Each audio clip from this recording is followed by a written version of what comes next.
Hi, y'all. What the heck?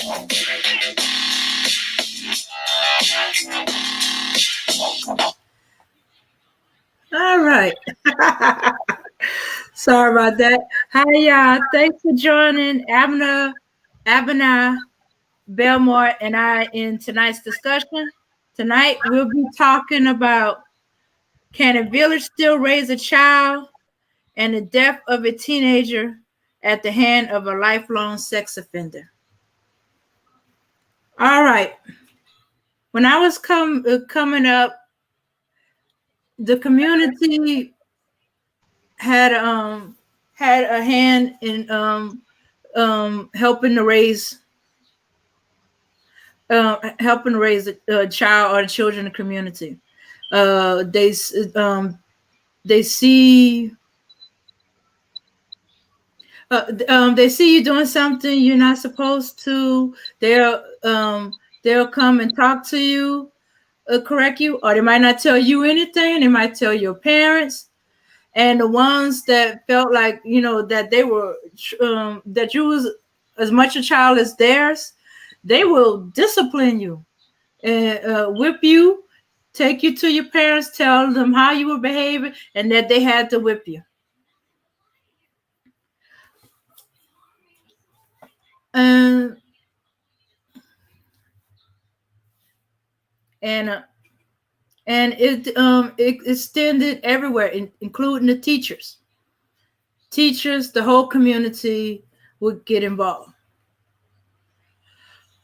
So Abena, kind of curious. Is it like that when you was growing up? Was it like that in your community? Oh, I'm sorry, everybody.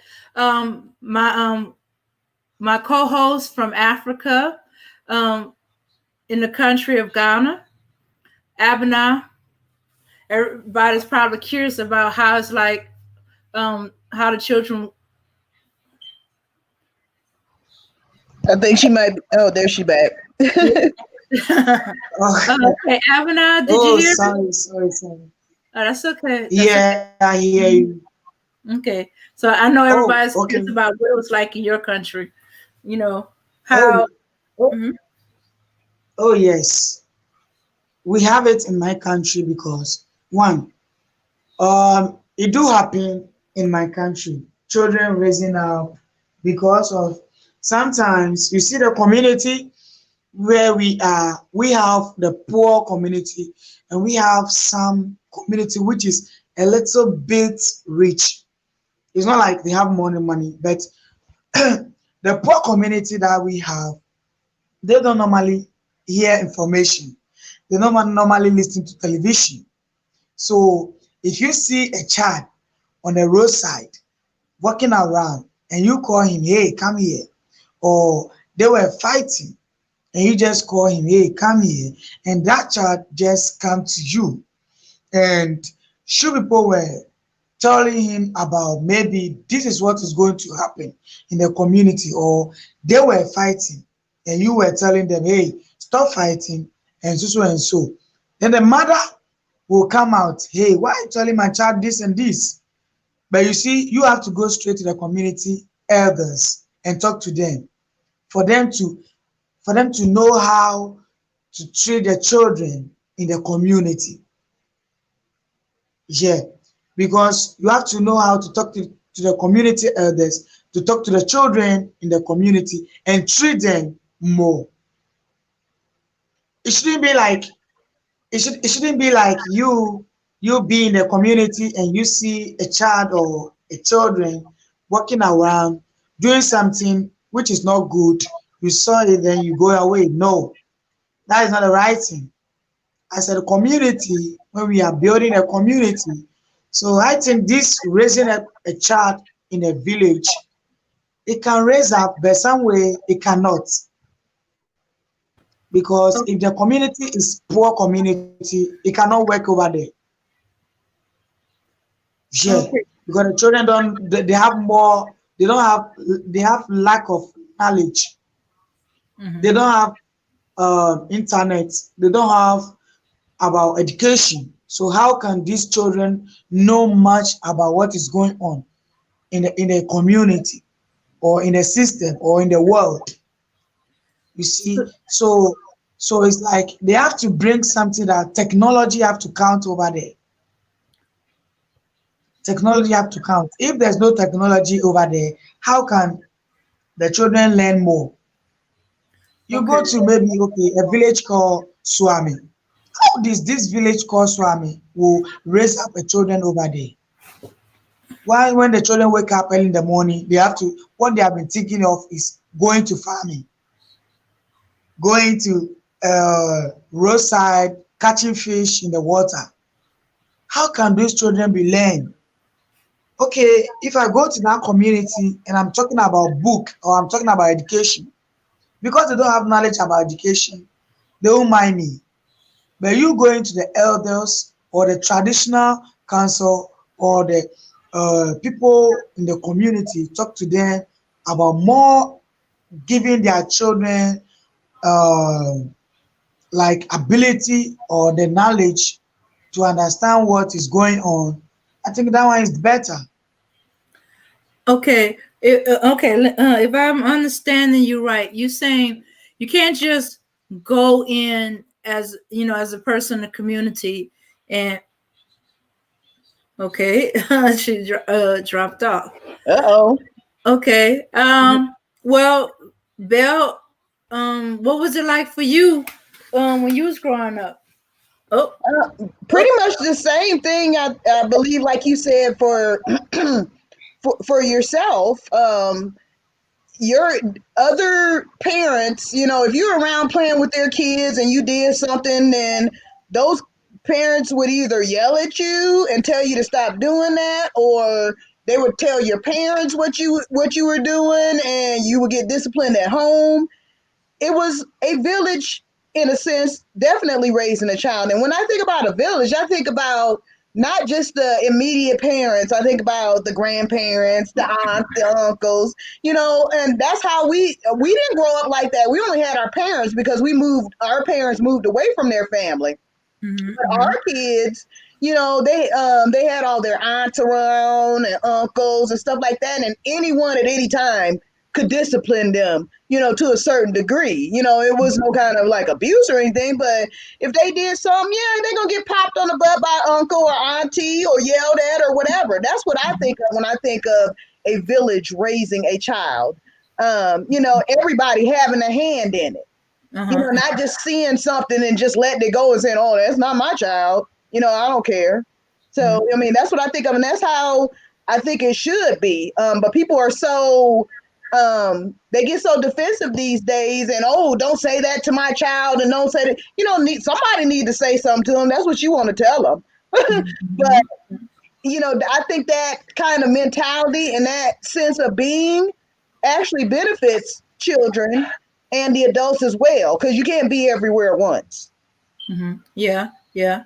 But I think what Avana was saying was that you can't just the adults couldn't just willy nilly they since if you don't know what the situation is with the child, that it was best that you go to the elders in the community and tell them about what you have observed and let them deal with the parents and the child.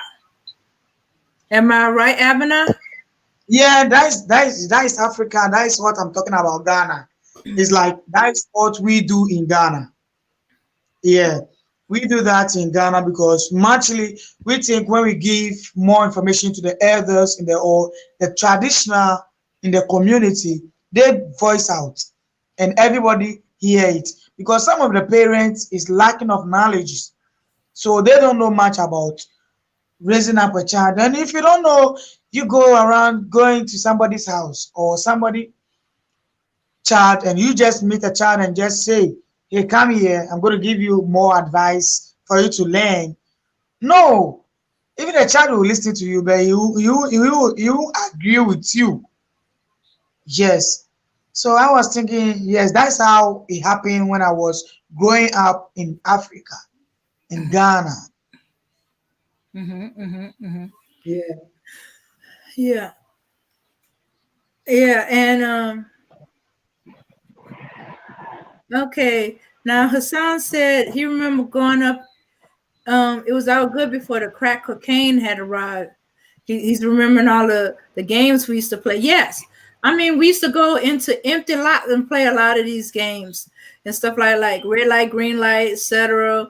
But now the kids either they can't go too far because I remember being able to go quite a few neighborhoods and stuff like that. But I just had to let my mom or an adult know. Go from my house to my grandparents' house, my great aunt house, all that.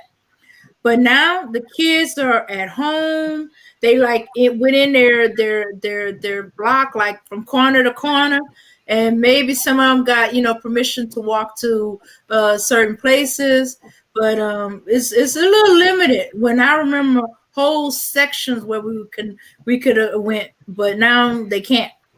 And technology is raising them. I know I go over to my sister's house and I'll ask, "Where's my nephew?" He's like 17 and he's been doing this for years. You don't see him. He's in his room playing video games. She'll have to make him come down and say hello to everybody. I'm like, man, that's all he does all day. If he's not in school, Okay. he's on the I was TV, all that. okay. So that means okay, if there is a village and they don't have this technology, how would their children raise up?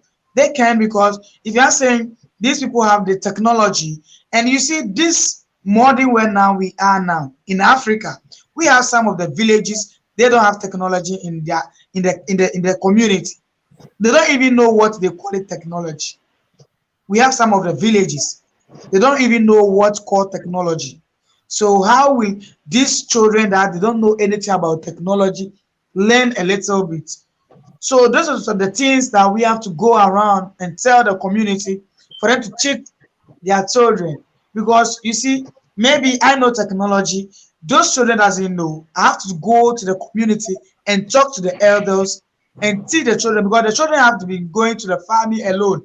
Always when they wake up in the morning, what is in their mind is alone is going to farming, catching fish, walking around, praying. They don't even think about learning. They don't even think about we have a school to go. So you see, some of the things happen and make the children drop out from school. When you send them to school, they fear to go to the school because they might think that, oh, I don't know anything. I don't learn. So how can I go to school and sit with somebody who always learn? You But see? I think something is being lost in translation here. I think when we talk about a village raising a child, we're talking about everybody in the village having a part in raising that child in, say, in some sort of form of like disciplinary sense. Like as far as discipline, I think like, for example, if like your neighbor's child was acting up, would you say something to that child? Do you say don't do that, and you go talk to the mom? Are you allowed to swat the child on the bottom? That kind of thing. That's the when I think about a village raising a child. That's what I think Oh, of. Like a older woman over there telling the kids right from wrong, teaching them certain things. Mhm. That's what oh we're yeah. talking about a village raising a child. Like everybody having a integral role in the upbringing of that child. Oh yeah. But now it's not happening like that. Now Okay. you cannot talk to, yeah. It's not happening like that. Okay, yeah, that's why we're saying, can a village still raise still Well, raise? I would have to say the short answer to that is no, No, it's not that way anymore. because there's just too many problems. Like for one, the family structure is non-existent. There's too much bad parenting going on. Um, you guys know me. I've said this many times. I don't believe in a such thing as bad kids. I Right. believe that there are only bad parents. There's Mhm. no way in hell my child will be wrapped up in the video games and Mm-hmm. letting the world pass them by. In the olden days, I can say in the olden days that those Right, things are right. Right. So And it's then you not have And another thing too, people are Mhm. so, they're so, like I said, they're so defensive. I remember living with one of my friends that had kids, and this was years ago. And my daughter was a baby at the time, and her son was doing something. I forgot what it was, and I told him don't do that, and I thought it was just something, simple. No, don't do that or whatever. She got Mhm. mad and picked him up and slammed the door and left out. Don't yell at my son. Okay, you can't even yell at somebody. You can't even correct somebody's child when they're doing something. That's the kind of Right. attitude these people have. And I'm the kind of parent, like my daughter was doing something in my sister's house, and my sister's telling me about it. And I'm like, well, whoop her butt. You her auntie. Whoop her butt. But people don't believe in that these days. It's all like, Well, you don't say this to my child, and I don't. You can't even say anything to them verbally, and people get all in their feelings about it. I mean, you got 25-year-olds, to add to what Bella's saying, you got 25-year-olds that have a problem with their parents giving them chores. They got a problem with that. They don't want to do anything. They don't want to be told what to do. My And daughter's so, 22. She got chores. right. And so my thing is this here, right? If you are a mentor in an after school program on the educational side, maybe helping the children after school with homework and things like that to help get them better grades. And you notice that one particular child is failing in everything. So you bring that child's mother in, right? Because the father's nowhere to be found.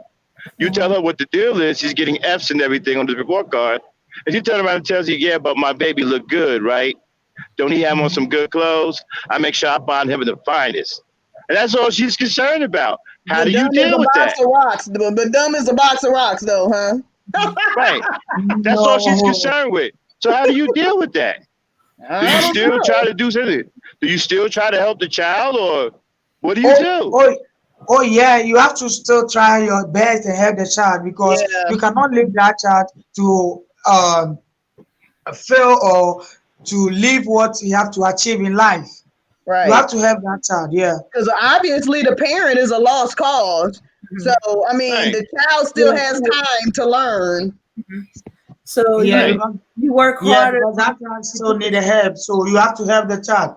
Don't think about what the child is saying or what the mother is saying, but you have to volunteer yourself and help the child to achieve what you want to achieve in him.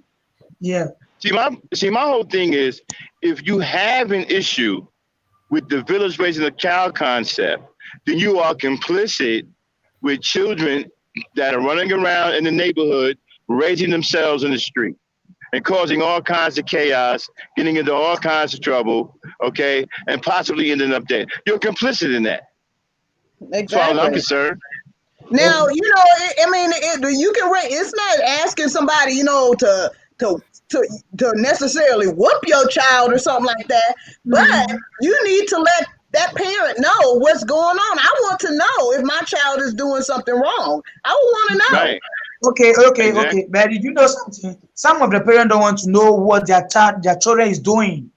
So that one too, what will you do? Some of the parents don't want to know. So that one, what will you do?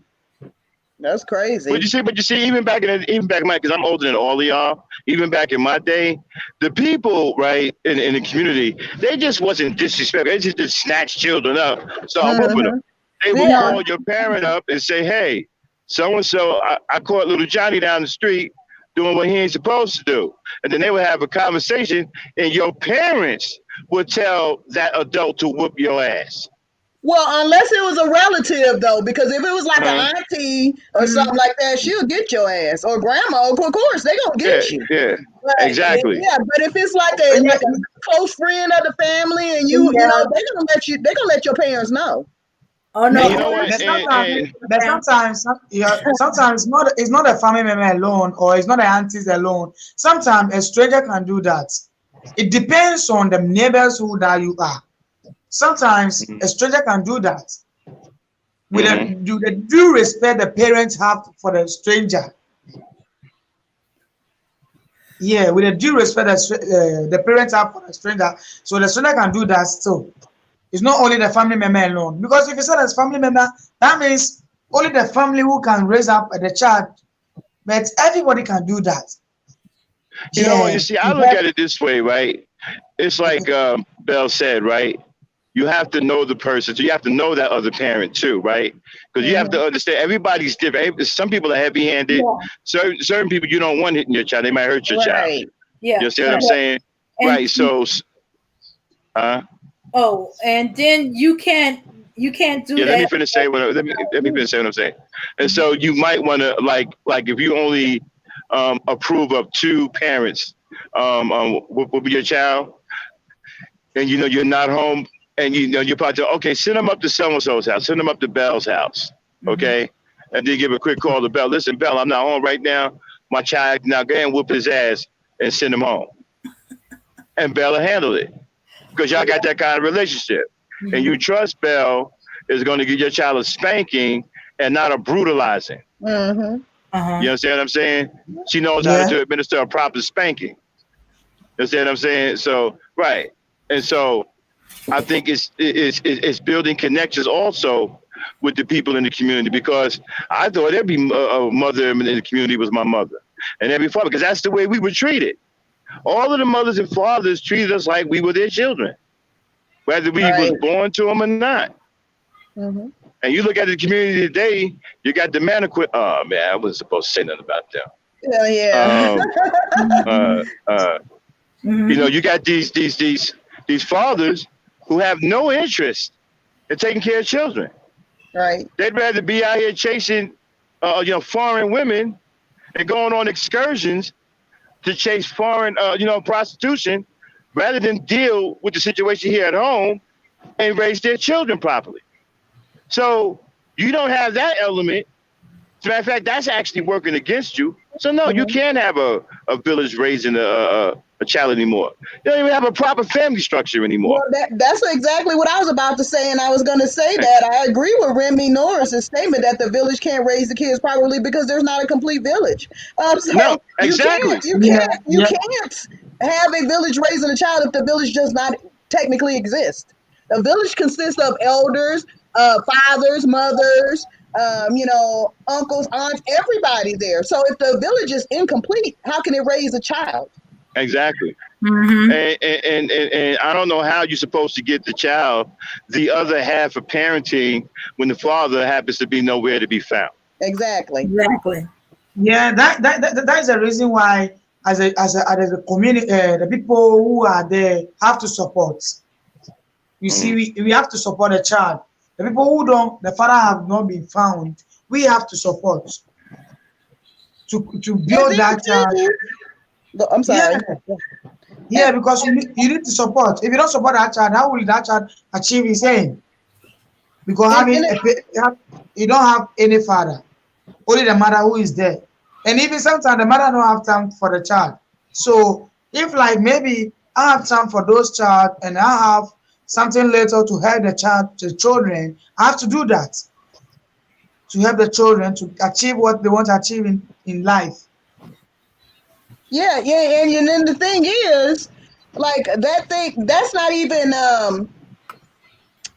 and that's not even correct to think that a bunch of single moms could possibly raise children to be the best people they could be, just without a male role model present. Because there are certain things that a man can teach a child, and there are certain things that a woman can teach a child. And if you don't have that, something is incomplete. So, and even, I don't think I did the best parenting. And I wish my daughter's dad was around.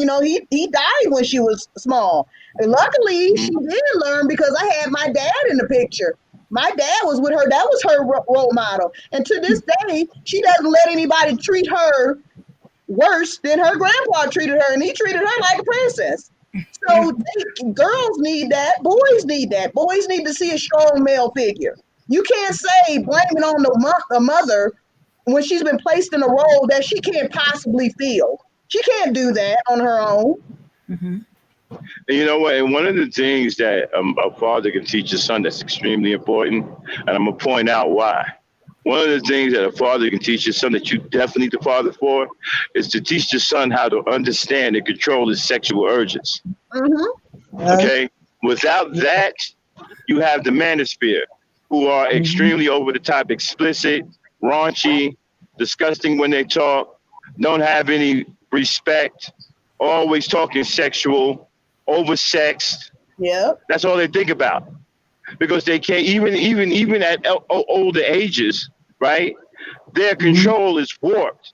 They can't control their own sexual, urges, right? This is why they talk about sex all the time. This is why they're always on here making these raunchy videos, talking about doing this and doing that, and not doing anything in the world where it counts. Yeah, a mature, high value man wouldn't dream of speaking that way in front of a woman or in public, in polite company where anybody can hear that. Right. That's just my opinion, though. Right. Yeah. Sexual immaturity. These guys are sexually immature. When it comes down to sex and being sexual and having sexual urges, these guys still operate from the mentality of a teenager. Because they didn't have that father there to teach them better. Or their father was catting around doing everything. So, that's what it is. Yeah. Yes. Mm-hmm. These guys still running around like pups with their tongue out. At the age of 40, 45, and 50. You should have heard some of the stuff that was on Jason Black's channel the other night. Guys calling in 49 years old and are absolutely lost. Wow. Mm-hmm. And bitter, like women. Well, we know that not only women can be bitter, so they're just bitter old men. Mm-hmm. It's sad, though. I mean, wow. Yeah. It's sad when women are bitter, and it's just as sad when men are bitter. I mean, it's really sad. 42 years old talking about something. I don't know what to do. I don't know where to go. I'm bitter, man. I'm really mad that I lost my job. But when did you lose your job? No. You're not supposed to blame those parents because here's the kicker. Here's the kicker. Yeah. He's 42. But when did you lose your job? About 10 years ago. God. So you lost your job at 32. So what are you doing now? Oh, I sell newspapers. I make about $300 a week. Nigga. I'm sorry. Dude, come on. Come on, man. What have you been doing between 32 and 42? That's what I want to know. You blaming women. Blaming women. Blaming women. And where does that get you? It gets us to the point where we can no longer raise a child at a village, but we got these we have a worthless and weak male presence in the village. Yeah, we do. If you even want to call it a presence. Yeah. Now, I mean, there is an epidemic, or let's say a pandemic, amongst the Black community of, absent fathers. We all know that. And so, I mean, you can't say that that's not a huge detriment to our society. I mean, you can't say that. I mean, it parallels the problems that we're having with the boys going wild, the girls going wild, and everything. I mean, it can't be a coincidence. Yeah. It's a direct correlation. So I mean, and then we have the mothers there trying to be the mother and the father, and it just don't work. Mm-hmm. It's not working. And so he doesn't want to do his job as a father or as a husband, as a person for that matter. So now he wants to find some slick way to blame the Black women for the kids not being raised properly. He's saying, well, you can't blame me because I wasn't there. Now what? That makes no sense.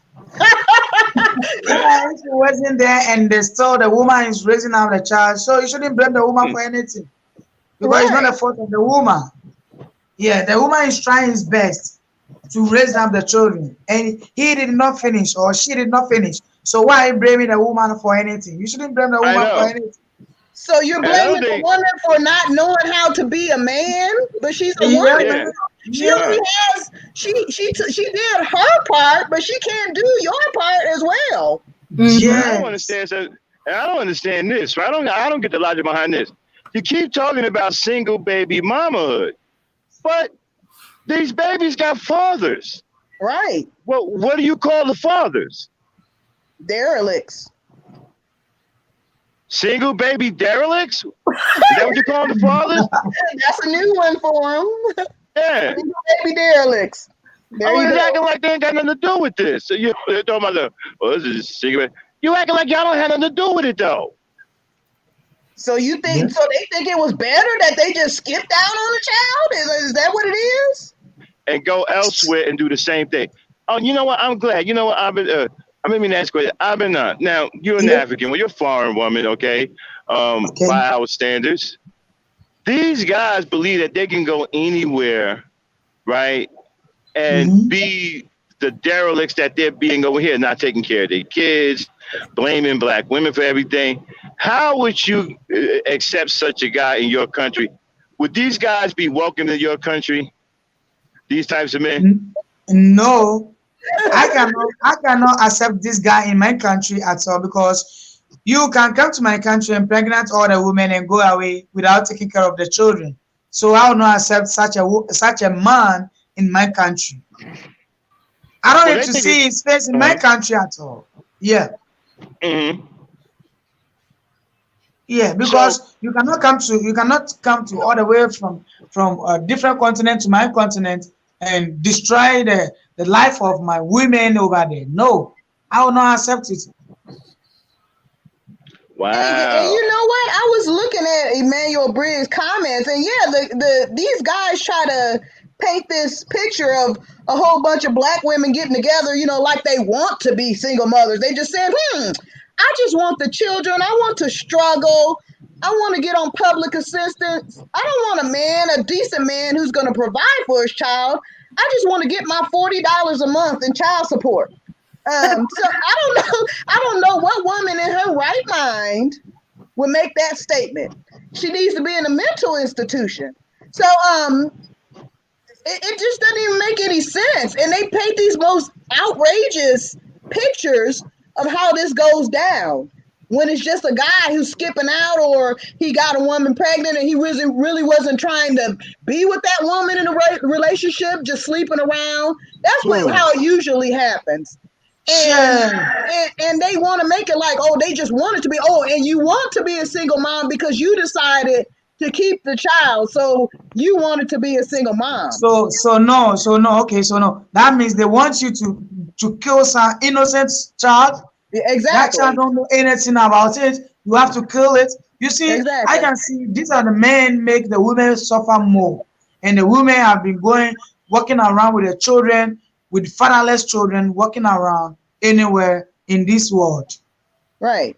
So they figure like if the woman decides, I'm going to have this baby, then they shouldn't have to pay for it because she decided without them, and all that kind of stuff. It's a whole bunch of different crap that I've heard that just sounds totally ridiculous, and it just sounds like the blabberings of immature individuals. You can't call them men if you don't want to take care of any product of your own body, so I commend any woman who says, I'm not going to get rid of my child and I'm going to take care of my child. I commend any woman for that. Yeah, because you see, we the women, we have sympathy because we cannot leave our child to walk around making them street children. We can see we can't have eyes to look at those things. That is how the women have been suffered to help the children to achieve their aim. Yeah, because the women don't want to leave their children walking around stealing. No, they don't want to see that. So that's why they want to help their children to achieve what they want to achieve in life. And sometimes you see the woman wants to do that, but it's like the woman is not having as much support. That's why it ends up making some of the children did not achieve what they want to achieve in life. Right. Yeah. And just think about it too. Like going back to the village part, it's great. Like, say for instance, if there's a single mom that she has brothers, or they have, or she has her father or somebody around that can give a male child the support he needs, because when they go through puberty on us and all that stuff, they don't want to talk to a woman about the stuff they're going through. They don't. Yeah. You can't explain to them how they're feeling. You don't even understand how they're feeling. They need a male to talk to them about that kind of thing.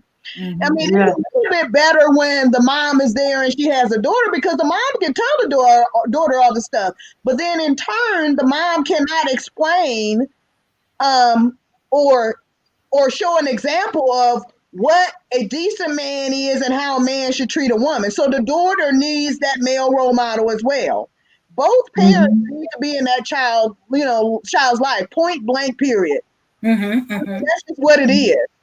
So, and when it goes back to a village, if you have that grandfather there, that uncle there, that aunt there, that grandmother there, that's why children grew up better when that was available, when that was. Oh yes, because the grandfather and the grandmothers have much knowledge when they Right. give it to the children, and they have more ideas that when they teach the children, they learn more than we, the young people that we are coming teaching the children.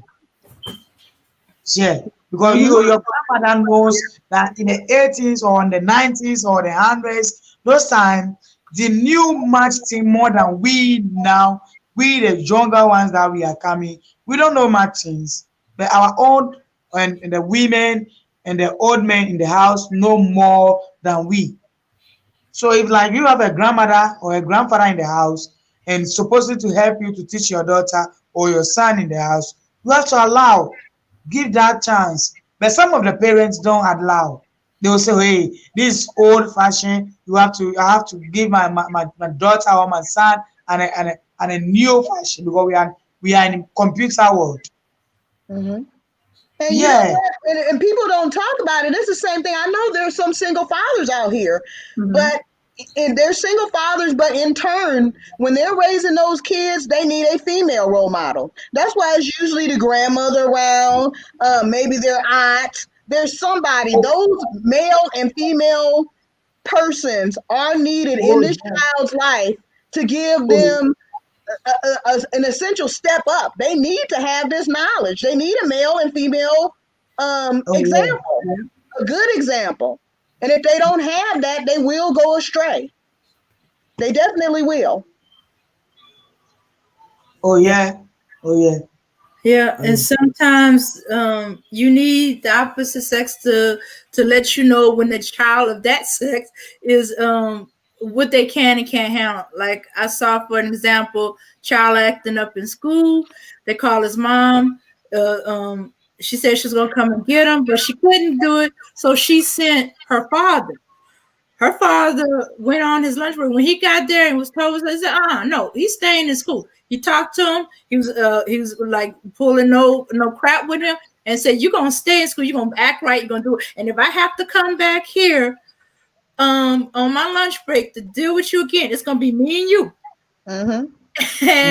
And the grandson straightened up. He said, I'm gonna come and get you after school. The teachers tell me you did not act right after we had this talk.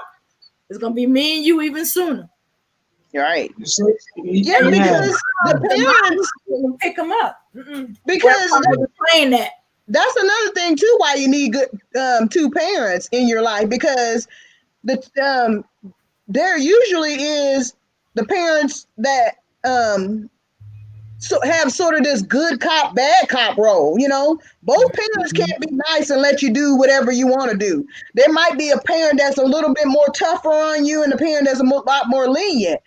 You can't just have that lenient parent, because you get away with everything. You need to know that, okay, that parent, the other parent is going to know, and that parent is going to give you consequences. You need that balance. You definitely need it.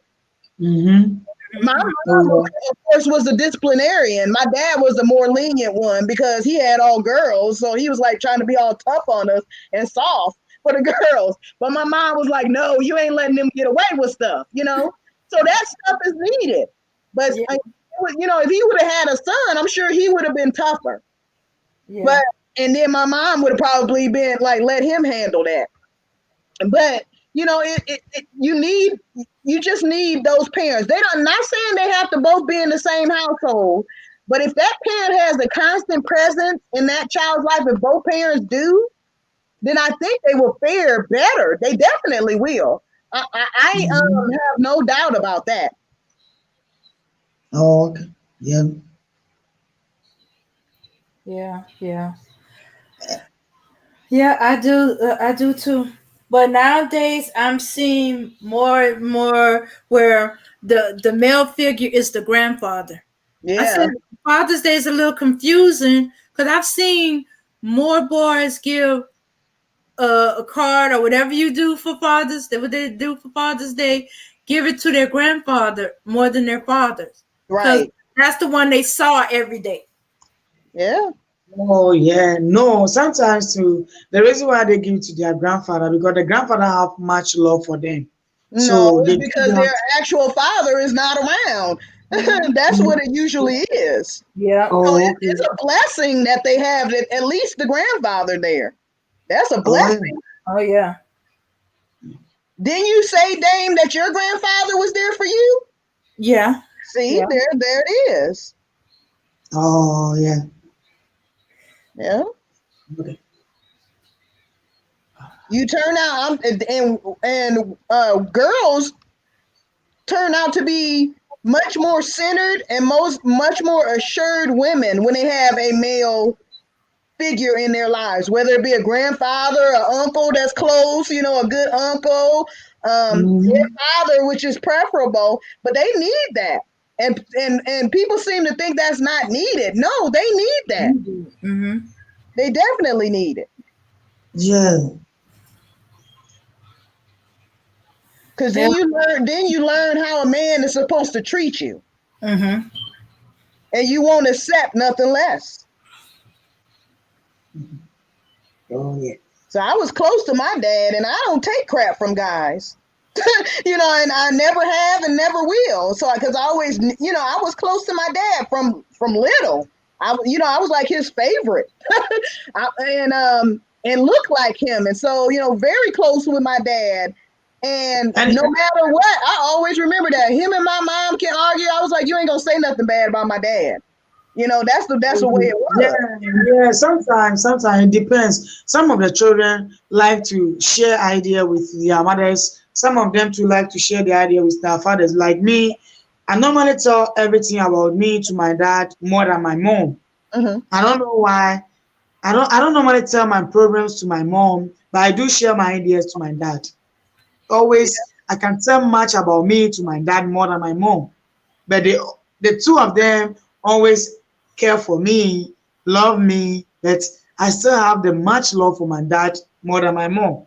Hmm. Yeah. So Yeah. some of the children, that is how it is now. So you, the parent, you have to get closer to your children so that you know the person, which one that have love for me, which one that share idea with me. You see, if you as a parent you create this love over there, you see the children will come to you nearly because sometimes the way the parents talk to their children, some of the parents talk to their children. If there's a nip problem going on within the children, they don't want to share idea with their parents. Mhm. They don't share idea with their parents, and sometimes it end up making the children losing their life or something else. Yeah. Right. Yeah, and there's different qualities that you sort of take on from each parent. My mom was very, capable. She was very strong. She wasn't a person. She would bend, but she wouldn't break. My dad was always like the quiet one, more compassionate, kind of like a big heart. He's the kind of give you the shirt off his back, help anybody. My mom would temper that down. She's like, I'm not letting anybody take advantage of me. So you learn to find that happy median um, Mm-hmm. Yeah. when you You, have you, different perspectives and different types of attitudes. So if you have one person that's one way, you sort of kind of get confused because you kind of get like your own feelings about things, and then you have only this one person that's telling you, no, you do everything that I tell you to do. So there's a sense of confusion. But when you see different perspectives and attitudes, you learn to kind of find like a balance between that as well. How you should Okay. behave as a person. Oh, yeah. Yeah. But sometimes, in Africa like this, if I can tell you much about Ghana, in Ghana, we don't normally cherish grandfathers because more time we know if like a divorce or there's a problem with the mother and the father side, and the father did not take care of the children, we normally cherish our mom more than the grandfathers. So I don't know in the States, but I know Africa, we do cherish our mom more than our grandfathers because most of our grandfathers don't normally show much love for us. So it's like we cherish the mothers. When you come to Africa, we normally, people that they don't have father, they are fatherless and motherless, they do cherish their mothers or their fathers. Yeah, when you come to Africa. Yeah. Well, I think when there's a gap like that, that's what the community for, was meant to be. You have more than one father, so Yeah, the father is gone yeah, because of whatever reason, death, divorce, yeah. That's where the community elders material, have to involve whatever. themselves. There's Yeah, other fathers there. You see, there's fathers in the community. You see the fathers with their kids. Your friends fathers can end up being your father figure and mentor, stuff like that. So yeah, because those that, like you said, at least we have some that have their grandfather, but there's no father, no grandfather. They don't have none of that. So the father figure could have been their friend's father, or yeah. coach, or the church member that's That's over. why you see, yeah. That's why we here, here we call it a godmother or godfather, like somebody that they name after. Like maybe my name was named after so and so, and if my mom or my dad is not there, that person have to take care of me. Yeah, when we come to Africa, those are the things we normally do here. If my mother named me to a certain person, like maybe in the family or a church member or a friend, that person have to take care of me like his own daughter to me. Yeah, he have to take care of me, help me to complete my education, help me to achieve what I want to achieve in life.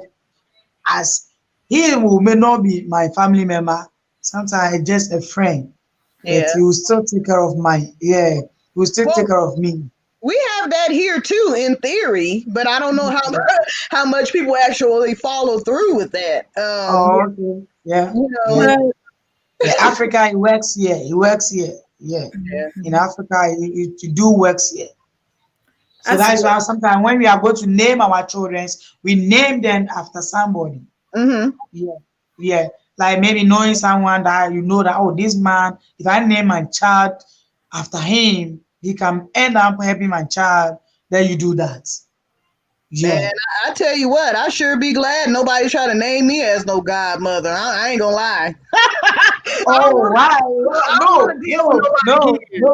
No! I wish they would do that because it's good for you to name us a godmother. If I name my child to you as a godmother, or maybe I was there taking care of my own child, but the child have bear your name. You understand? Yeah. The child is going to bear your name. So everything that a child will do is going to go into your name. If I open an account and my child has money, he can look after you. That's the godmother position. So if that child too need a support, the godmother have to support the child. Yeah. Yeah. Like so it's good. It's good when you name after somebody. Okay, yeah, it's good when you name after someone. That's what the rules are supposed to be over here too. But that's why I'm glad nobody try to name me as godmother. I'll be a derelict godmother. Okay.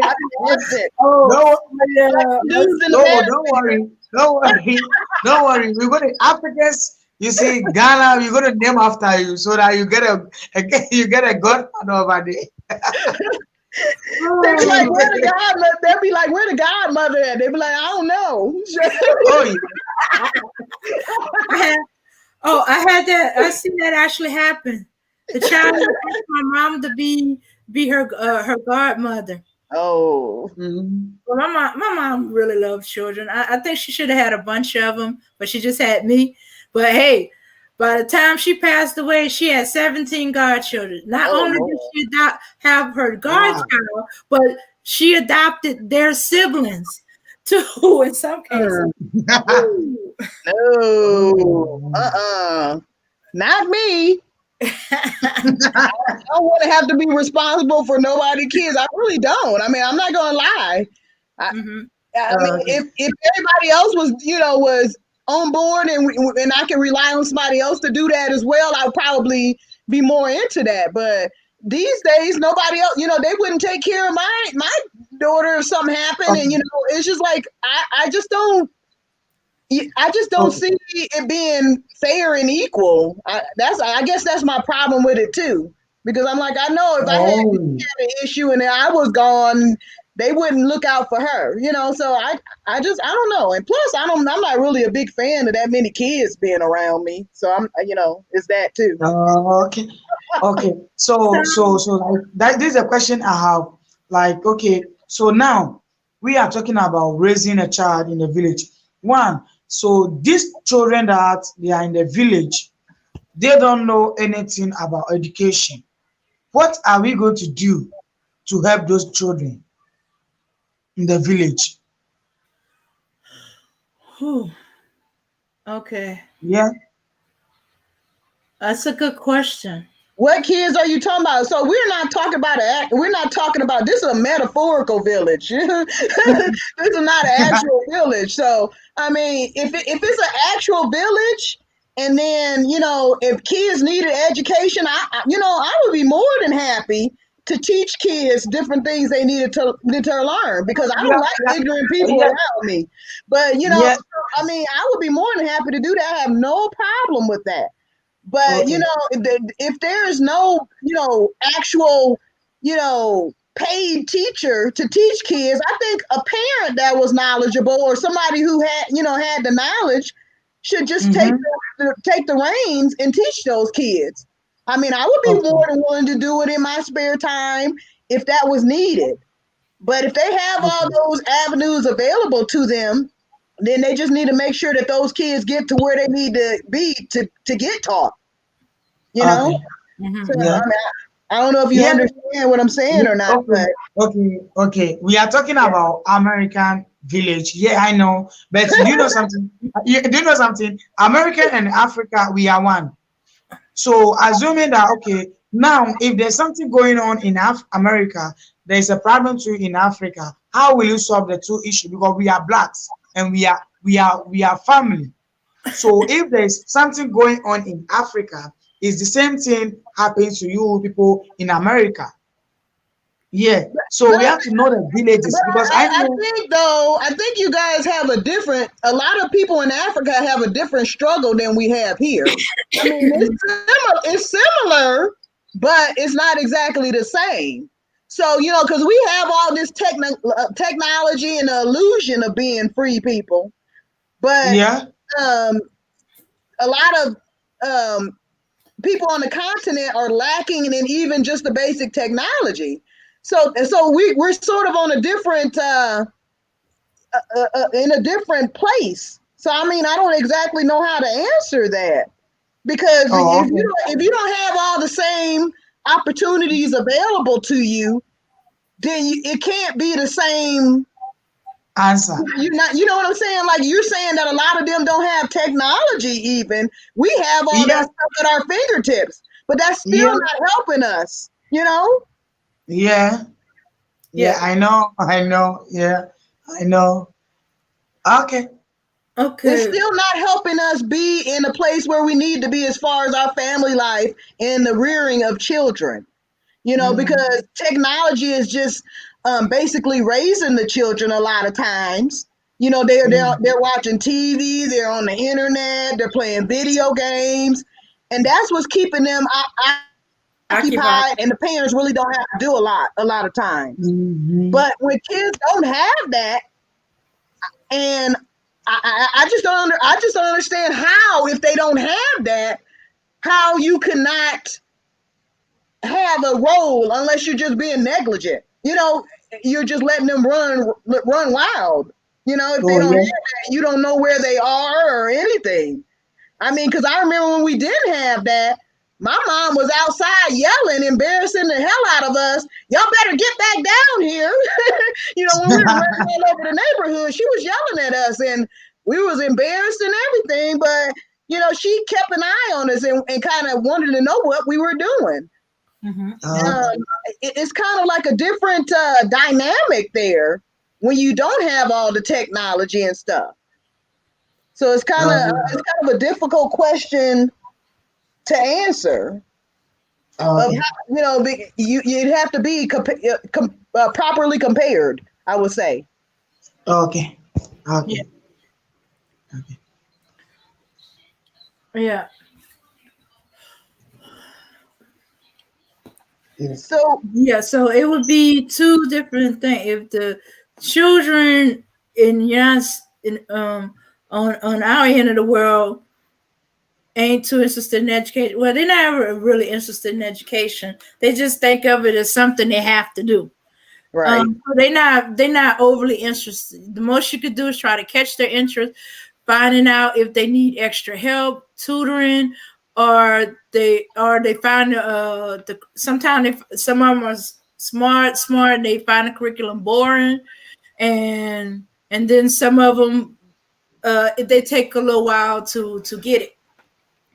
But there's plenty of opportunities for them to go to school.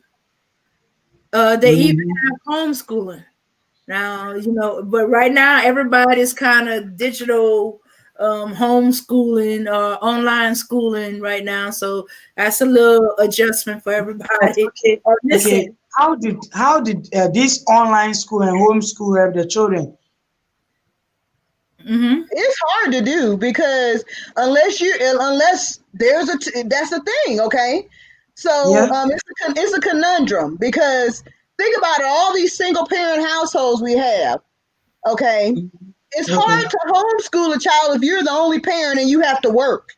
So that's another way it doesn't work out because my daughter was she was doing like high school online like the last 2 years of her high school. And she did horrible. I had to get on her all the time because I had to work. And plus, my dad passed away, so he wasn't here anymore.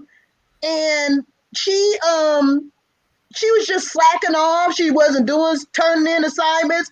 And I'm thinking, like, how could you fail homeschooling? You know, it's like if I would go online and find somebody else. Well, if I had to cheat, I'm gonna pass homeschooling. Come on now. But they just weren't focused because there's nobody there with them. They don't have pushing them. Because I was thinking one parent is able to stay home with them full time, it can be done successfully. Yeah, it can be successful, but sometimes you see, we do go to school to learn different things from our friends. Yes. Like I go to school, I have knowledge, or I have something in my mind. Somebody also have something little in his mind.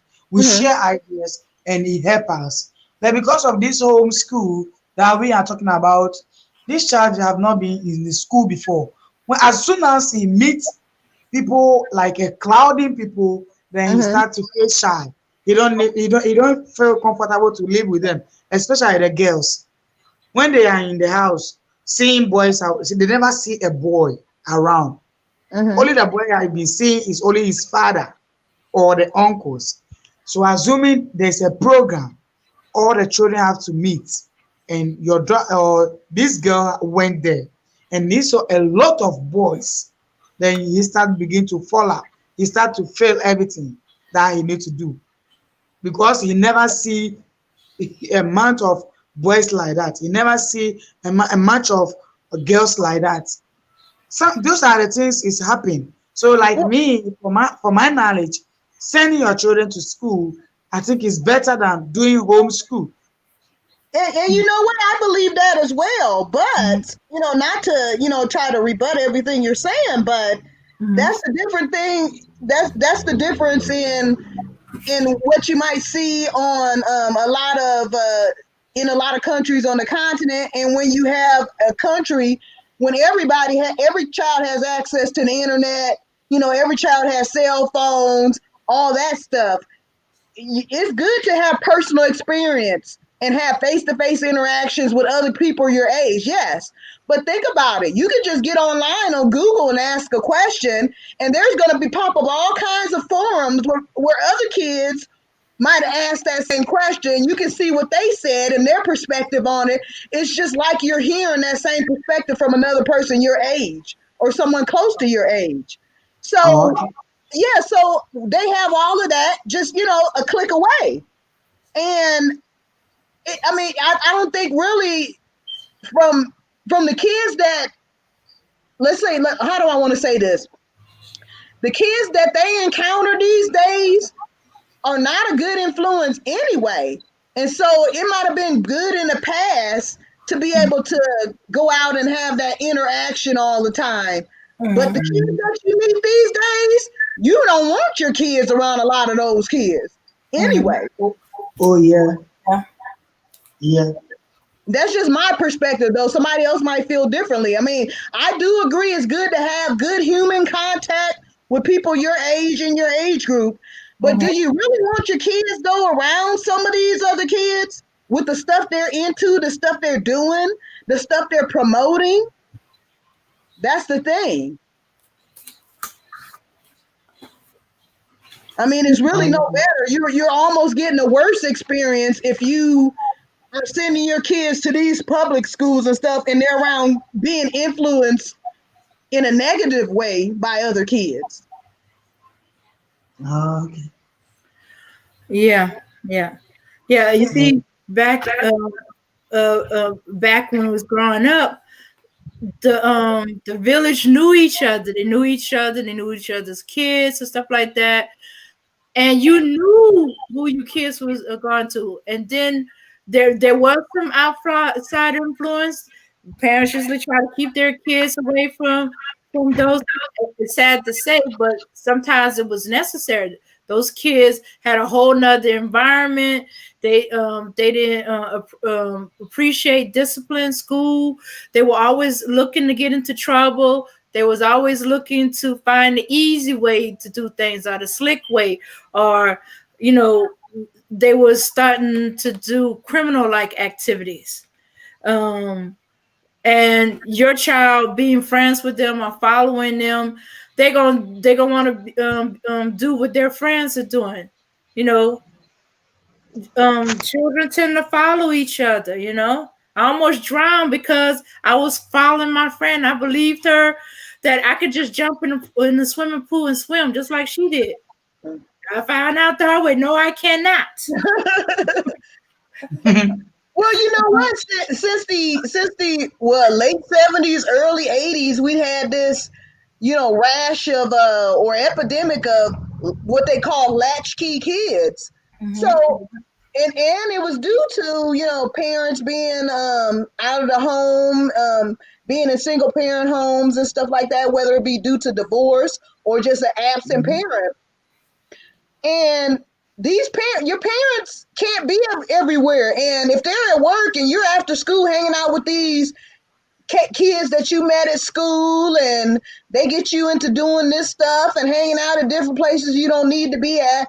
It's even more so today. You have these kids that really have no direction because they don't have a parent around. If you only have one parent, somebody's got to work.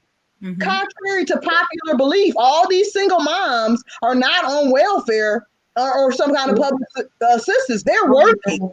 Yeah, it's true. It's true. Yeah.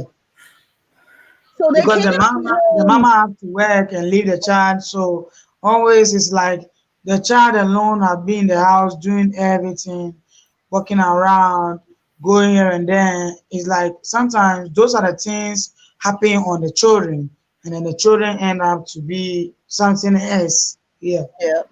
But conversely, okay, when I was little, even though we had the latchkey kids starting, there was always a neighbor, a close family friend that could check on the kids. Mhm. Aunt's house maybe, or you could go to for certain days of the week or something. There was something like that available. Now the kids are just at home till the parent gets home, or something like that, or they're just running around the neighborhood or doing whatever they want to do. And I mean, you got to make a choice. You got to either bring money home so the kids can eat and you can keep your lights and all that stuff on, or Mhm. you try to sit up there and subsist off of public assistance, which is nothing. You can't do that. You can't Oh. do that. I mean, so you have to work. And then you have these parents that are these moms that are supposed to be getting child support, but they haven't seen a dime of it. So they gotta work. So I mean, it's a catch-22. You're damned if you do and you're damned if you don't. So something is going to suffer, is my point. So the parenting is going to suffer. People don't seem to realize um, how how vital it is to have both parents in the child's life. They don't Okay.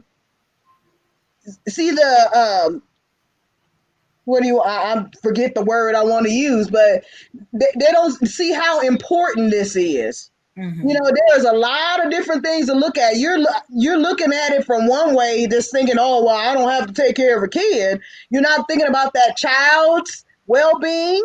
You're not thinking about what the other parent has to go through. You're not thinking about anything but yourself. It's selfish. It's irresponsible, and you're just a poor excuse for a human being if you don't want to be in your child's life. Then Mother, you see, I'll blame the men for that. This is what I'll blame the men for that. If these men have been helping the women, these things will not happen to our children. Yes, if like they've been helping the mothers to help, they help the mothers to take care of the children. Those things will not happen to their children. Yeah, that's why I blame the man, because they don't help their wives to take care of their children, and later they will still blame the women. Oh, yeah. Yeah.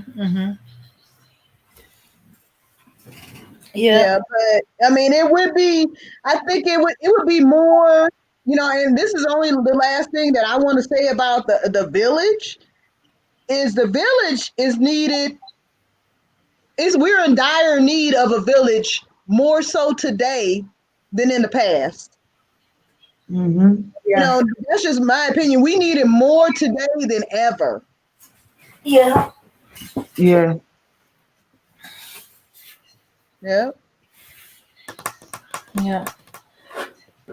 So, yeah, if the village is intact and whole, or found and support of each other, yeah, village can still raise a child. But right now, our village is fractured,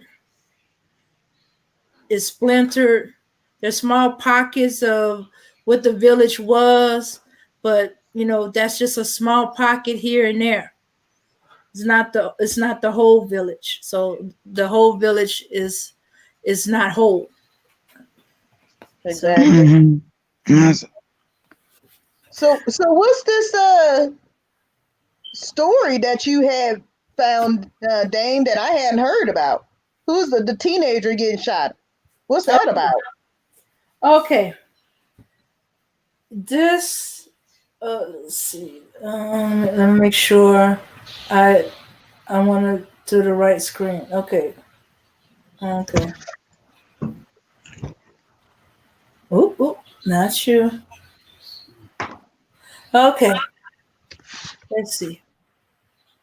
All right. Okay. Not wrong place. Okay. She says, let me see if this is correct. Yep, there you go. Okay. Okay. This young boy here, he is 16 years old. His Mm-hmm. name is Khan King. No, Kyan King. They call him KK. Okay, he's from Harrisburg, Pennsylvania. Okay, Saturday, August 29th at 1 o'clock in the afternoon, this boy was running through a neighborhood buck naked. What? Yes, looking for help. Hmm. Oh. He was creeping through the alley, trying, I guess, to find a way to cross the section. According to one witness, she spotted him. She asked him how old he was, and she was going to get a towel for him. She asked how old he was. He said he was raped, and the man is chasing him. Oh no. Uh-huh. Okay, as she's about to go get a towel for him, this man, let's see if I can switch over without going out. Can you scroll up on it? What is the story saying? Oh, well, in this particular story, okay. All right, in this particular story, there's like several of them because some new stuff that came out. Mm-hmm. Oh, okay. Can you see that man there? Yeah. Okay, this man is Orlando Doherty. He is 46 years old. Mm-hmm. He is a long-time sex offender. When he was talking to the lady who was asking him how old he was and finna get him a towel, he told her he was raped. He said he was raped by that man. Allegedly, let me correct that. Allegedly, he was raped by this man. Mm-hmm. He came around the corner of the alley, saw him, started shooting. The lady had to duck. The boy went running, screaming for help. Oh my God. Yes.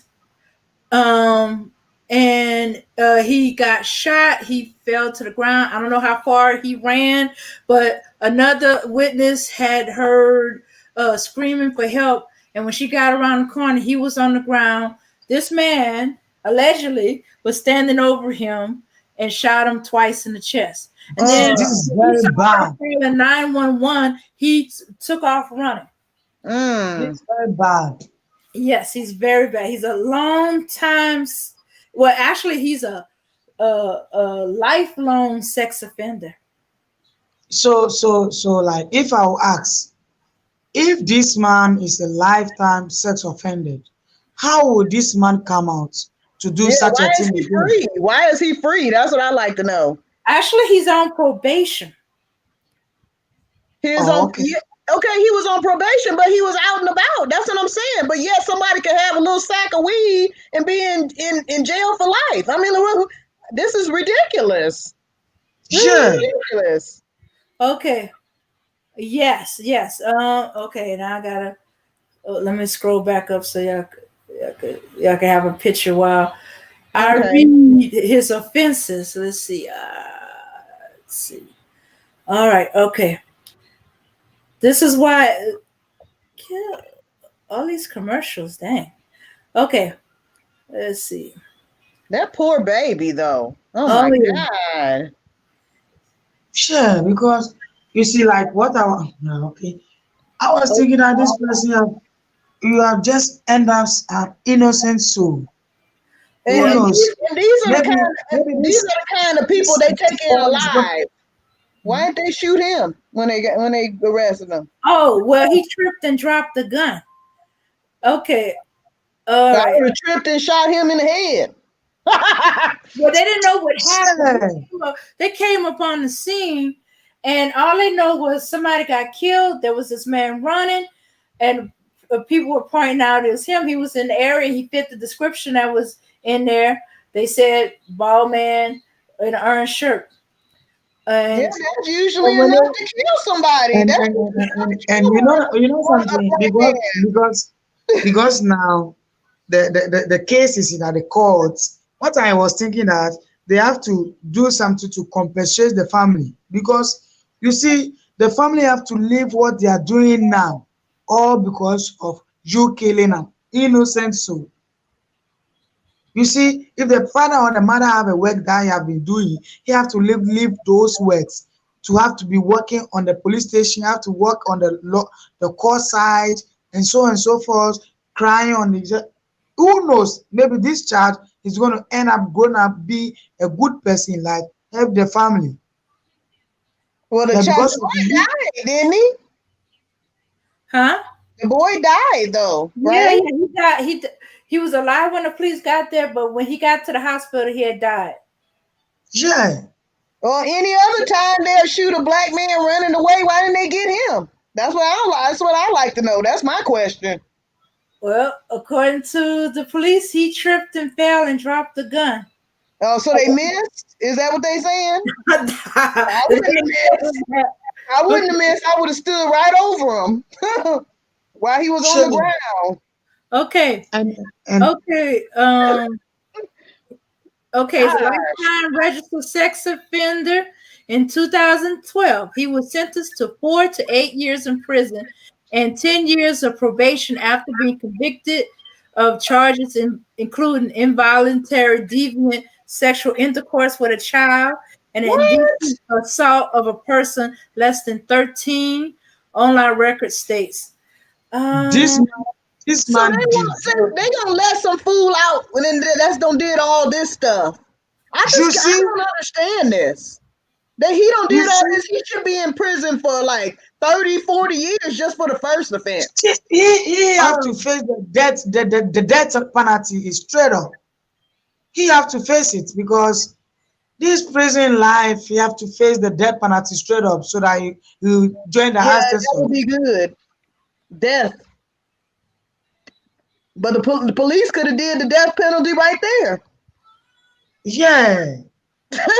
that's all I'm saying. If there were ever a good time to shoot an unarmed person, that would have been the time right there. Okay. Yeah, told nobody. But they didn't know all the things that was going on until after they were investigating, talking to witnesses. But that's the thing, though. Since when they got to know what's going on? I mean, since when? It's ridiculous. Mm-hmm. Yeah, and then they had some new evidence when they went to his house because another witness said they saw the boy in his house earlier that day. So when they went to investigate, when they went into the house to investigate, they found a note from the boy. Yeah, he wrote a note and he said, if you read and then I am dead, and he was telling his family how much he loved them. He just knew he was going to survive. Yeah. So he was being chased by that man with a rusty revolver. And when a reporter tried to interview Doherty, the only thing he said, he wouldn't say anything. And the only thing he said was he thought he was 18. What? So you killed this boy because he was 18 years? And okay, if it is 18 years, if he's 18 years, how will you do that? So this the dude they want to start. They want to start on not killing unarmed black people. That's this the dude they want to stop doing it on. Really? This is oh my God! I just cannot imagine this poor baby what he went through. How did the man get him? This is it? Did they say nobody knows? Nobody knows. Some people tried to imply that he must have knew Doherty somewhere, but no. The police, as far as the police can tell, no, he know him before that day. And it's like, well, how did he get him? How did he get him in the house? Well, the boy was, I mean, he obviously wasn't a willing participant if he decided to run naked from the place. You know what I mean? Oh my God. This is so terrible. I just cannot imagine.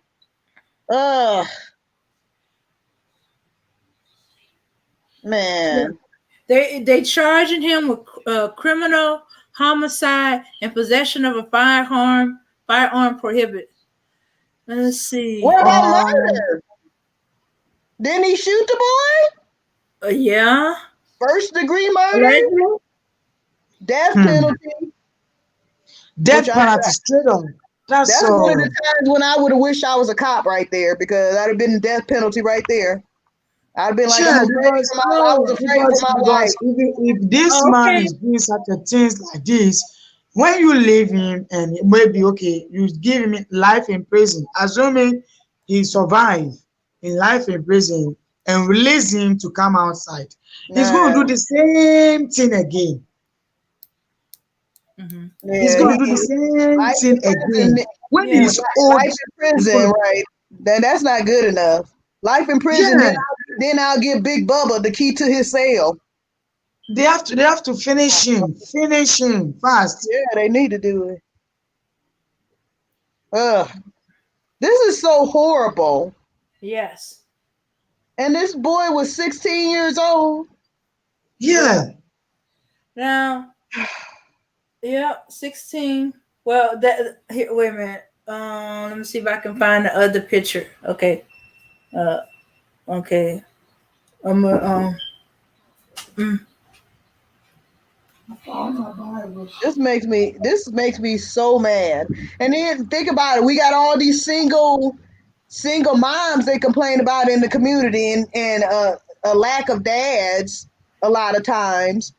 And then you got to worry about these freaking predators and stuff around too, And, and try to and, protect it from them as well. And do you know some of the knowledge, like I want to take you to my sisters or my mothers. Like you see, these things have been happening to our son or our daughters true because some of the mothers don't create much love for their children. So it's like sometimes the children don't want to tell them anything what is going on with them. You see, I think like this thing have to make us learn much and put more pressure on our children. Let them know what is going on. Be close with your children. Talk to your children. Let your children know who you are. Know what is in your children. Know what is going on in school. Know what is going on even in the environment that you are, in the community that you are. You know So what? that we, yeah. And just seeing this story, this just really gets to me, and it pisses me off, because I don't know, how he got a hold of this boy, or he's talking about he thought he was 18 or whatever. Mm-hmm. You see? Even if he thought he was 18 and that boy went somewhere with him, even if the boy was, part of the, LGBTQ community or whatever, obviously this man was doing something horrible to this boy that would make him run naked Yeah. from where he was being kept. And if you're somebody's telling you that there he is, he's running away, and this boy's laying down here shot. And then you go Why ahead. wouldn't you just shoot to kill? I mean, I don't know. This shit just makes me mad. Yeah. Oh my God. It just makes me mad. What I was thinking is that the man have something to do with this guy. He know what is going on. That's why he shoot the guy to kill him. He knew what is going on. The man who shoot the guy knew what is going on. Because you cannot shoot somebody that has seen a person nakedness walking around, running around. Then you said, I think you're misunderstanding. Okay, it was the perpetrator, the pedophile, that shot. He was abusing this boy. This boy ran away. Allegedly. The boy tried to get away, and he shot him. This is what happened. Yeah. What I'm saying is I don't know why the police didn't shoot him. Of all the times, this they love to shoot unarmed black people, but they didn't shoot this fool. That's what I'm saying. I don't understand that. You see, you killed this boy, but this man is still alive. Yes. Mm-hmm. He's still alive, enjoying in prison. And that just shows they know this man was a pedophile. They know he has all these charges against him. They know his history. Yet, I'm sure he was doing this. I'm sure he was doing this to black children. So they're gonna let him out. They don't care what he was doing. This is gonna get him now. This is gonna get him now because he actually killed a child. Yes. But before, his ass should have been under the damn jail. He shouldn't have been out. He shouldn't have been free.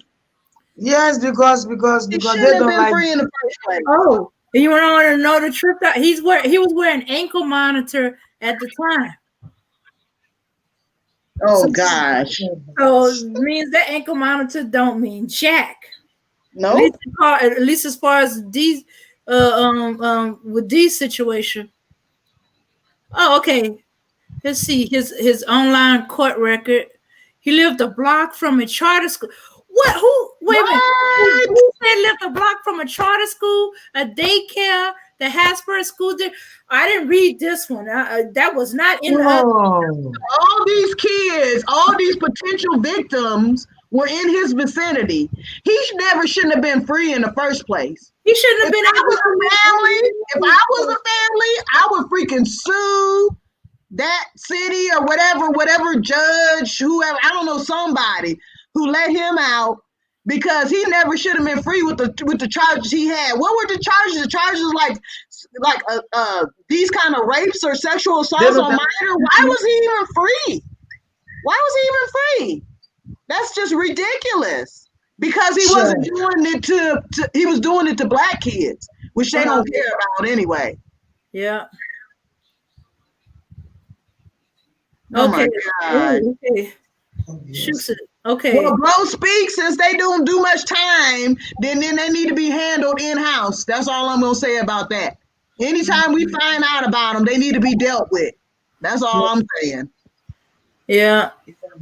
Oh, he's in the prison without bail. Yeah, he ain't gonna be safe to come out. Yeah, he ain't gonna get out. Mm-hmm. Okay, and let's see. Yeah, in 2008, he was sentenced to 6 to 23 months of confinement and probation after plead no contest to charges of simple assault, reckless endangering another person, indecent assault of a person less than 16, and disorderly conduct. In that case, he was sentenced to 6 to 23 months of confinement with a lengthy probation sentence, court records indicate. Okay, the one where he was out on was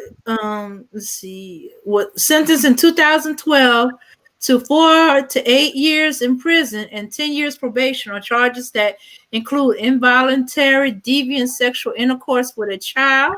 Oh my God, that's enough right there. Man. Aggravated indecent assault of a child, aggravated indecent assault without consent, indecent assault of a person less than 13, unlawful contact with a minor, and corruption of minors. No. Where's the people, man? Where's the people in the neighborhood? And they had to know about this dude, man. This is ridiculous. I just cannot imagine. Letting him just be. I know he got an ankle monitor, but he still get to be free. And then kids go trick or treating and stuff. All you need to do is lure kids to his house with candy. What the fuck? I'm sorry. I'm not gonna. Let me try not to cuss. This is ridiculous. Yeah, he just needed to be dealt with the first time. Oh, wow. No. Yeah. This is very wicked. Yeah. This man is very wicked. So on September 28th, he's supposed to be going to court. So that's what. Let's see. That's Monday. This court issue they are talking about. It's not going to work anyway. They should finish this man straight up. Which court, Matt? I know. He don't need no court. Mm-hmm. He needs one of those time to kill moments. Y'all saw that movie, right? Because that's what I'm saying. Yeah, because if it is somebody's case, they will sentence that person death penalty straight up. But why this man? You people don't want to sentence him death penalty straight up, and you are just doing the thing. Court case. Which court? So and then you said his first offense was that he got caught for was what, 2012? Oh no! That wasn't his first offense. What was it? The first one was 2008. I believe. I think there was one ahead of that. I don't see it mentioned in this one, in this article. I seem to have lost the article where it listed all of them. It's like at least 2 or 3 of them.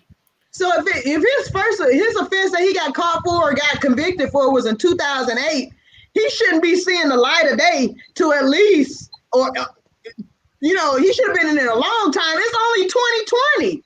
Why is he free? You see, 2020 and another case again. Okay. Yeah. In 2012, he was sentenced. They gave him 48 years with 10 years probation. So either he did his 8 years and he's in the probationary period. Probationary period. Yeah. And where he said he lived should have been enough to put him in jail. Because you're not supposed to be a sex offender living near a school, a daycare. Let's see, what else? Well, if he was targeting Black children, then that's why they didn't care. That's why. He wasn't as long as he wasn't in proximity to any other children, just Black children, they're probably okay with it. He can get out and be around there. Yeah. They don't care about our kids. But notice how we never found out about it. If it wasn't for it coming out that the boy wrote a goodbye letter and left it in his house, on the bed in his house. Mm-hmm. This might have got buried in news. That's what caught the attention because this came out about the letter. And so where was the letter? The letter was in his house? But I'm trying to understand. The letter was in Dorothy's house. When they arrested him, another witness came out and said they saw the boy in his house earlier. Oh. Earlier. See, this happened where he's chasing the boy like 1 o'clock in the afternoon. Broad daylight. And so I guess early he saw the boy in there earlier. So the police went in the house to investigate to see what they can find out, and that's when they found the letter on supposed to be 2 letters on the bed, but they only. The thing is, though, to me, what the hell is there to investigate? People saw him. Right, there was witnesses to him shooting this boy. That's all they needed to know, and that the boy ran out naked. He was already a convicted pedophile, so they didn't need to know much else. What else did they need to know? There's at least 2 witnesses. The lady that was trying to get the boy a towel, and the man and Dorothy came around the corner shooting at both of them. They both had to duck. The boy took off running. She ducked back towards her house. Right. That's what I'm saying. I mean, what else did they need to know? There were eyewitnesses to what happened. Even if they didn't kind of know, the boy had already tried to tell the lady what's happening, and she saw the man coming after him, and the boy was naked. I mean, that was enough. I mean, anybody can put two and two together. You don't have to be fucking Columbo to figure out what happened. Yeah. But they gotta do everything. The way our courts are. They gotta investigate everything. No, they don't. They ain't gotta investigate nothing, because if that was the case, then it would be a lot of less Black people in jail, and they wouldn't be getting out today because the evidence wasn't given to the prosecutor or the defense attorney or whatever else, or they didn't present evidence. That's BS. That's BS, man. It's a cut and dry case as far as I'm concerned. That's really crazy. This makes me so mad. He should have never been free in the first place. He should have never been free. Man, it need to be it need to be a special punishment for them. I think the death penalty would be fitting. You rape children. If you rape children, you need to get the death penalty. I'm sorry. This is ridiculous. But like I said earlier, you can have a little dime bag of weed or something, and they want to put you into jail for like 30 years. That's crazy. You ain't hurt nobody. You ain't did nothing to nobody. But yet somebody raping children can be free to bait other children and do the same thing over and over again. I'm gonna go on mute. Okay. Oh yeah, I found where they said Okay. a detective said she tried unsuccessfully to interview Dorothy, but all he would say that he thought KK was 18 years old. Later, police went to Dorothy's home, found a shell casing on the table next to a bed and 2 letters on the bed, according to the affidavit. Written in pink ink in both letters was a disturbing message. It's KK. If you're reading this, I'm dead. The letter goes on. They don't give all the details of the letter, but the letter goes on to say how much he loves everybody. Mm-hmm. And they found 2 Nike slip sandals on the floor that appears as though someone had run out of them. Mm-hmm. Mm.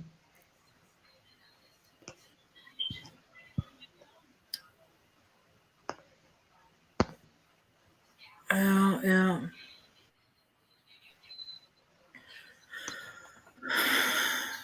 Yeah. Yeah. It makes me wonder, how did KK ended up in the clutches of this man?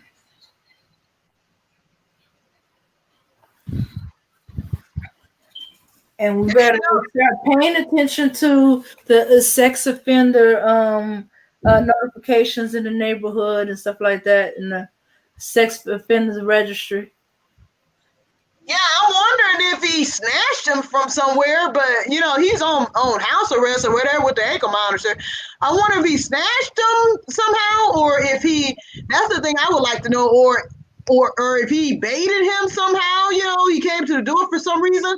I would really love to know if he confessed or something. I guess we will find out, later on how he got in his clutches. Mm-hmm. Because this boy was afraid for his life. He knew he was going to die. Mm-hmm. He didn't get out of there. Not that it matters. It doesn't matter how he got there, but the fact that this child, it was extreme terror for him. Mm-hmm. And it sickens me to think that they just let somebody just be free like this. One of the worst kind of human beings, if you can call him a human being, possible, that would violate children like this. It's crazy. So crazy. Yeah. That poor baby. And then he got free finally, and then he gets shot down in the street. Yeah. Ugh. Yeah. Oh my God. This is a rebel. Oh, hey, Lucy. How much did you hear? I saw I was going back and forth over the information that I was pulling up. Lucy, you on mute. Okay, let's see. All right. She might have a spotty connection. Yeah. Yo, what's good? What's happening, family? Hey. Hey, Lucy. How much of this did you hear? Just the last 5 minutes. Oh, okay. Oh, I didn't mean to do that. All right. Sound like somebody did some more bullshit to the Black community. Same old things. Well, we was talking about this pedophile that he, I hate using that word, allegedly. I hate using allegedly, but was allegedly raped this 16-year-old teenager in Harrisburg, Pennsylvania. The boy was running from his life. He was so scared he ran naked in the streets. One The lady boy that tried. did the molester. Hmm. The boy that did the molester. The molester was chasing him. The boy was naked, running. Okay, lady who Oh, tried. the boy was the victim. The boy was the victim. Mm-hmm.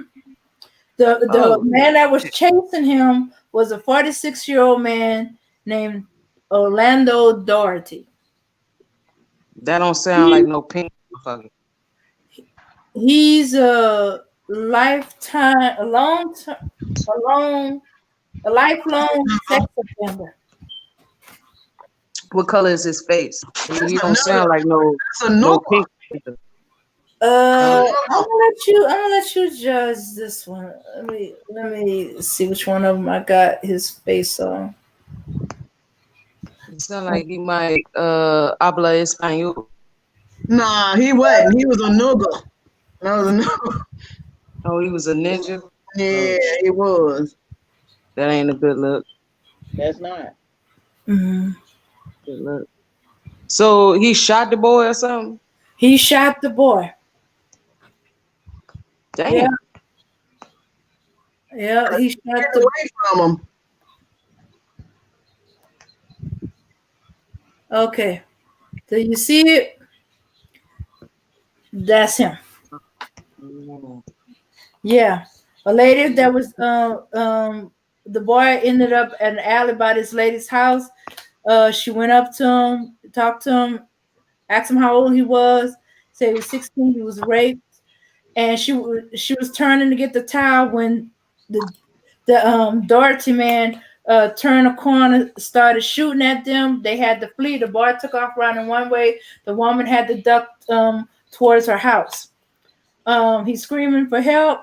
Other people in the neighborhood, the lady coming from the store, turned the corner. She heard the scream, but she couldn't pinpoint where it was. When she turned the corner, she saw the boy on the ground, and that man standing over him shot him a couple of times in the chest. And when he saw she was calling 911, took off running. Yeah, he shot the boy to keep from telling on him. And how the boy? My question is, how the boy end up in his clutches in the first place? That's what I was wondering. Where's his parents? That's exactly Where were his parents? Notice I said parents in plural, so I'm asking about the mama and the daddy. Well, they're not giving that information out, or at least I hadn't come across it. And I went through several articles trying to find it. But oh, wait a minute, there was a visual. Let me see. I hope I didn't close it out. A visual that they did, and oh, this picture, he really looked criminal. Let's see. He is criminal. Yeah. Right there. Oh, this other one is even worse. He still look like he might habla español. Don't be fooled. Was this in Florida? Nope, this was in Harrisburg, Pennsylvania. He still look like he habla español. Okay.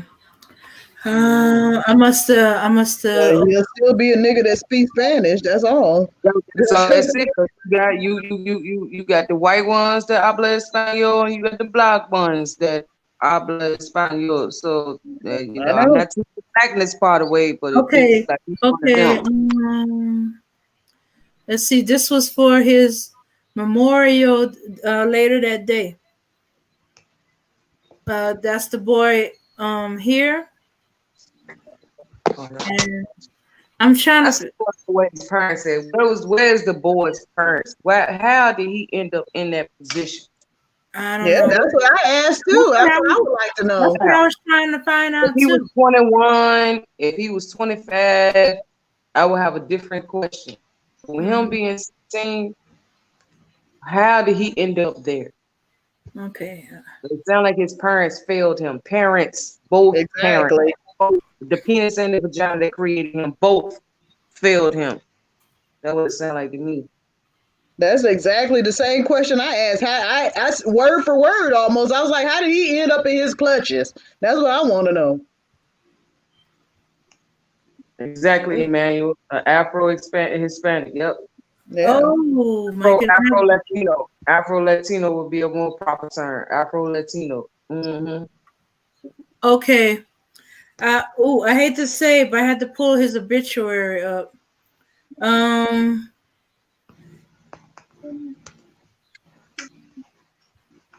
Let's see. What the heck? I'm still not getting. And the boy he had was black. Yeah, the boy here was black. So what is the community? What is the community in his area doing? What are the black men in his area doing to get some type of resolution, justice, retribution, whatever they want to do? What are the black men doing? Nothing. So, he just has his mother. so they know that they cannot fuck with black children in that part of Pennsylvania or Pennsylvania period. Where's the outrage from Pennsylvania? I don't know. They lighting candles for his memory. That's what they doing. That's all. Oh. I don't know. This happened in August. This happened in August 29th. So, last month. So, and the only reason why I knew about this was they found some new information. Let's see.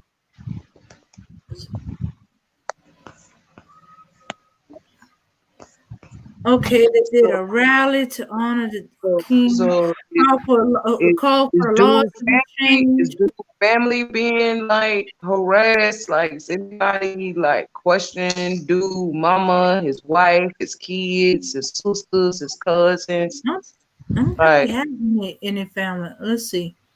Oh, he got family. He ain't get here by himself. He got family.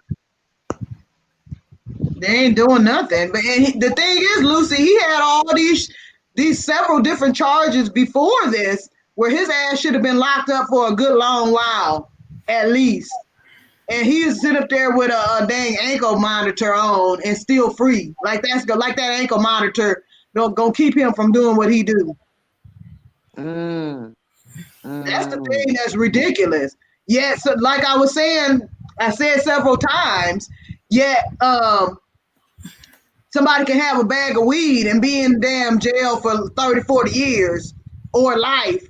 But this fool out free. Out, right. And so I'm gonna say this, and it's gonna piss a lot of people off, but you know, sometimes you gotta take race out of it because it's been dudes that been Neanderthals that have done that to other Neanderthals behind dumpsters on college campuses and got like oh my goodness. Yeah, we didn't even think about race. We didn't ever even talk about race. We were just talking about the story, and yeah, it's the same for all of them. Same. Yeah, it's something about sex related crimes, child related crimes. Is where it's like you don't get no time for that. It's like that's all good. You just get probation, you get a couple of years. You know, you got a good lawyer, you might not get nothing. You know what I'm saying? And they can that's even why get it need to be dealt with. That's why it need to be dealt with right when it happened. That's like I said. And then we don't hear about it till it's like damn near a year later or months later. You know what I'm saying? Like, oh, this dude was prosecuted and convicted of taking this little 13-year-old girl behind the dumpster or blah, blah, whatever happened. It's like, oh, yeah, this happened in 2017. Well, it's 2020. Why the hell is we just now hearing about it? I cannot imagine being the parent of one of these kids that something happened to and not doing something. You know what I'm saying? Girl, and that's why I keep my children in the fucking house. And my mama kept me in the house too. And I used to be pissed off. And it was a disadvantage of being in the house. But I'm telling you, when I look back now and seeing all the shit that could have potentially happened through the 90s, you know what I'm saying? I'm like, yo, I'm so glad they kept me in the house. I'd rather have just been green and learn some stuff the hard way as an adult than to be out there with my friends and some shit that happened to me at 14, 15, something that I could never forget. You know, that's always what traumatized me. I would rather be traumatized as an adult than as a child. So, yeah, I salute my mama for keeping my ass in the house because I keep my children in the house too. Shit. And you got plenty of time to run the street. Get their ass in the house because you know where they at.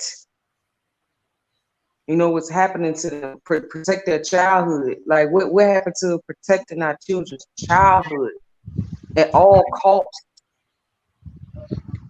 Which relates to the earlier topic, and sort of intertwines with that, is why we need the village more so today than ever, because it's just crap running rampant. We got everybody, they just feeling like they have no consequences for stuff the stuff they do, and they just have all these ways to attract the children and bait them. But if you have different people in the community watching out for them, these pedos and stuff wouldn't be so quick to try to come in and just take, and just run through the communities. Yeah. Oh, girl, I snitch on kids. I always snitched on kids. Even when I turned 18, I snitched on kids. I moved out before I even graduated from high school with my boyfriend. We had a nice little apartment out in the West End, was living real good. And it was a girl, she probably was maybe like 15, 16 at the time. And her mama worked evening shift. So she lived right across the parking lot from us. So we would see the little boys, she would be sneaking in. And we talking about 1997, 1998. So, you can have one of those. You remember the cordless phones we had back then, the AT&T phones with the big stretch out antenna on it. So with those, sometimes you could pick up radio reception or you can hear other people's phone calls through your phone. You know what I'm saying? But my dude was, at that time, he was all high tech and he had scanners and stuff. So we would be listening to the girl conversation. We would be hearing the little girl, soon as her mama gone, yeah, she gone. Yeah, you can come over there. She ain't gonna be back till such and such time. We was recording. He was recording because he had one of these damn cameras that could zoom across the street. And we talking about 1997. So he had one of these fancy cameras. And yeah, we showed her mama everything. We pulled her mama to the side, showed her everything. But like, yeah, we got enough footage. We just showed the boys coming in and out the house. We don't know what was going on in there, but these are the conversations. Is everything recorded? Yeah, we said, yeah, snitch. What? Because I'm pretty sure her mama wouldn't want to know how baby done popped up, if some shit happened like that, or dude come back acting crazy and do something wild. And, come on, man. Like our children, if your children are not raised properly and they're not in the right position, they're not doing what they're supposed to do, they could put your ass in danger. Your children can put you in danger. Let's talk about that. How your teenage children can put you in danger with all these damn chat rooms and back chats and social media shit where they just like, oh yeah, I go to Henrico High School. Oh, I go to this such and such high school. Oh yeah, we live over in such and such apartments. And they stupid asses think they having regular conversation, but they giving the motherfucker all the locations, all the work schedules, all the school schedules and everything, so they dumbass can get snatched as soon as they get off the bus. That's true as well. And I never thought about that, Lucy. Thank you. And then you wondering why your ass standing on the balcony. You're like, okay, well, I can stand on the balcony, I can stand on the front porch, and I can see, you know what I'm saying, maybe get off the bus. But if a motherfucker know exactly what time your baby get off the bus, the baby know what time to get off the bus, that baby gonna walk a different direction instead of walking to the front and going home, going to the back, like, hey, in the car, and all you see is the car just pulling off like normal, not knowing your baby got a hand over their mouth and gone, and you still standing on the balcony looking at all the children. Okay, all the children that got off the bus, where's my baby? Yeah. That's scary to think about. Yeah. Mm. Jukes. And it happens. But if you have other people watching out and being on alert for this kind of stuff, then we can combat that stuff somewhat. That's why it's so easy to get kids these days. Before, Well, you know, when we heard, then that would take me getting with the other parents of those children that get off at that same bus stop and like, hey, look, let us all keep an eye out. Let us all be nosy in our kids' stuff. Like, you know what I'm saying? Like that. But I mean, let's be realistic. Is niggas really trying to do that? Niggas don't give a damn. They like, oh shit. Most niggas now it's like, oh shit, they getting off the school bus now. Oh, let me put away the weed and put up the drinks. Gotta get my ass up now. Or maybe they're at work, so they can't keep the eye out because they're at work. So you know, I know. Well, you know, and it's just the thing. Like back in the day, you know, when people heard it, there was kids on milk cartons. Yes, there's always been kids that have been snatched and missing kids, but it's easy to have access to these kids these days because of the advent of the internet, and these pedos can just, you know, play like they're another child or whatever, and they do all this stuff, and they can do it to, you know, so many. It's even worse than that. Children. It's even worse than that. The parents who like to put everything on social media or give information. The police in Louisiana, in Youngville, Louisiana, they had to put on their webpage, stop putting your kids' pictures and turn off that what's that thing? Wherever your location, everywhere you go, you say you giving the pedophile all the stuff they need. You give them where your child go to school, what time to go to school, what That's bus. crazy. They had to put all this information. You are making your child a target for pedophiles and sex traffickers. Right. That's what people. Some people just need to unplug. They got to, you know, they are too involved with this social media stuff, and they're addicted to it. Some people just need to just be unplugged because they put everything about their life online. I can't understand that. I don't want people knowing my business. Me neither. Maybe about I think maybe 5 or 6 years ago, I seen this Neanderthal put out a warning, and I seen it because another Neanderthal that I was friends with on Facebook posted that somebody took their children's pictures and posted it on a child pornography site. And, oh my goodness. Like Photoshop their head, transpose it on other bodies and, you know, beach pictures and stuff like that. So I immediately then deleted every picture, which I ain't never put a whole bunch of stuff. It might be like, oh, we went to the beach or something like that, or oh, we're riding go-karts or something like that. I never put my whole life up there anyway, but man, I deleted every picture up there. 8th grade graduation pictures, anything. And when Facebook reminds me like, oh, you forgot about this one 2 years ago, 10 years ago, thank you, Facebook. So I forgot to delete that one. I didn't see that one. Yeah. Let me all you'll see is me.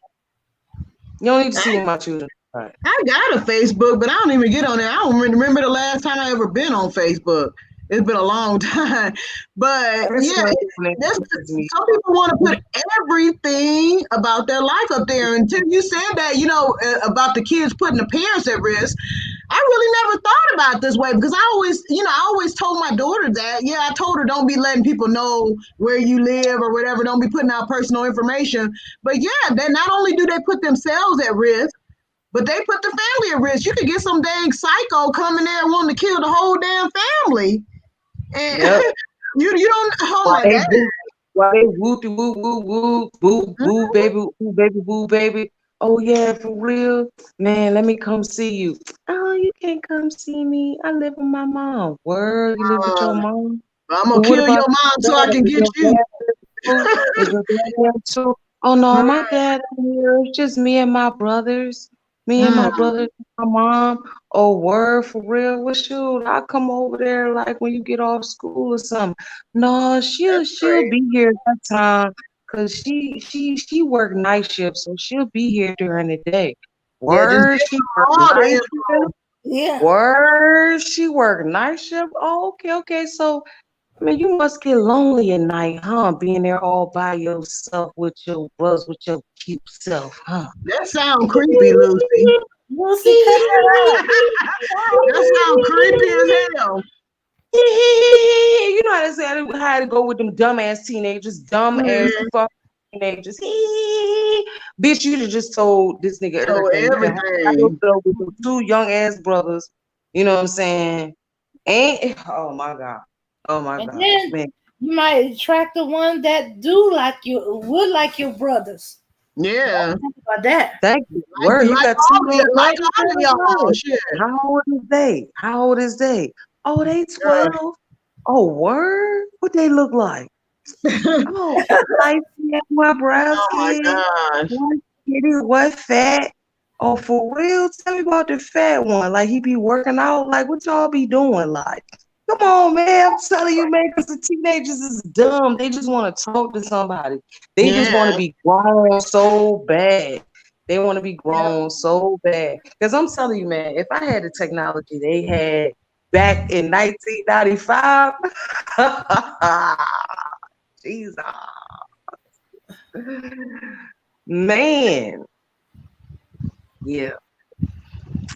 And you can get easily influenced, you know, like other people, other kids that you might go to school with say, oh, I get on this website and I tell you know, they're directing, you know, they're bringing even more victims to the site. You know, it's like, it's crazy because, and you know, as an equivalent, I remember being stupid and young as I was, my friend, I don't know if y'all remember this, but my friend had this thing. I think she got it out of the newspaper or whatever, but she was writing to freaking inmates in prison, like pen pals. Yeah. And I started doing that. My mom found out about that because he was sending pictures and all that stuff.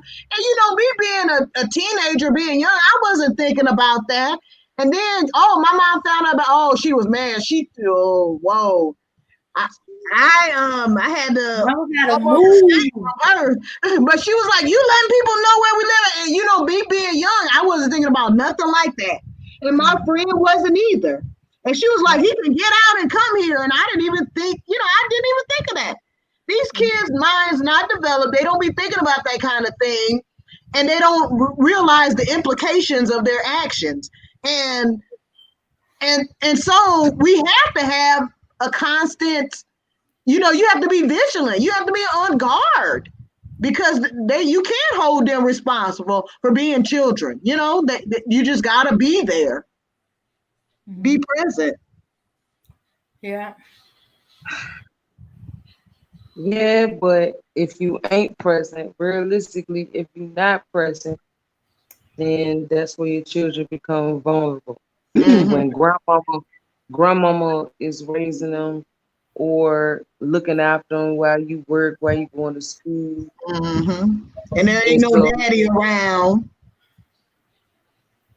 You know, even if it's a single father, like the single father got to be going through the same thing. Yeah. That's another thing I said earlier.